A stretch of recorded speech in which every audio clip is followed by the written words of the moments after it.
Ljubi, dugo te nisam uhvatio za radnim stolom. Imaš neku poruku za sve onima koji traže?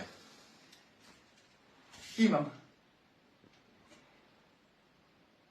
Da sjeme koje u svima nama posijano vrlo često, nažalost, nije hranjeno, ne dopustimo da nestane u nama.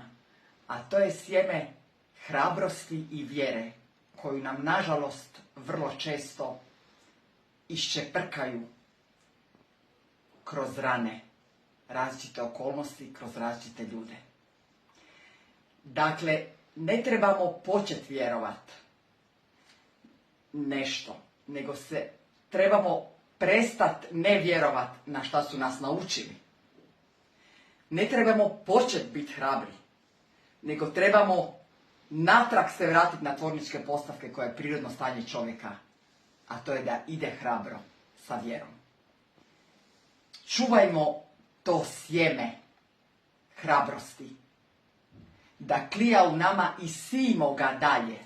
Tako se mijenja svijet.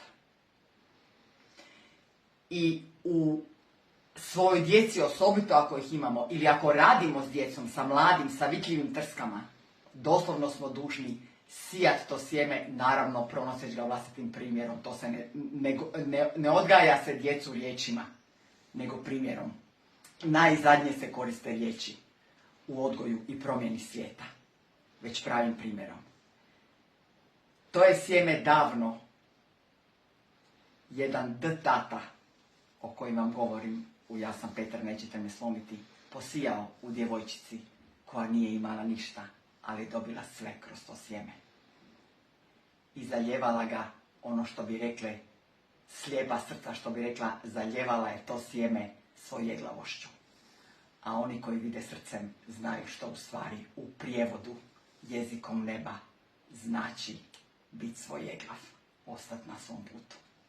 Ostanimo ili postanimo, ako smo skrenuli na tom putu hrabrice koji smo pozvane biti. Tako se mijenja svijet. Pusa od djevojčice koja nije imala ništa, ali je dobila sve kroz svog tata.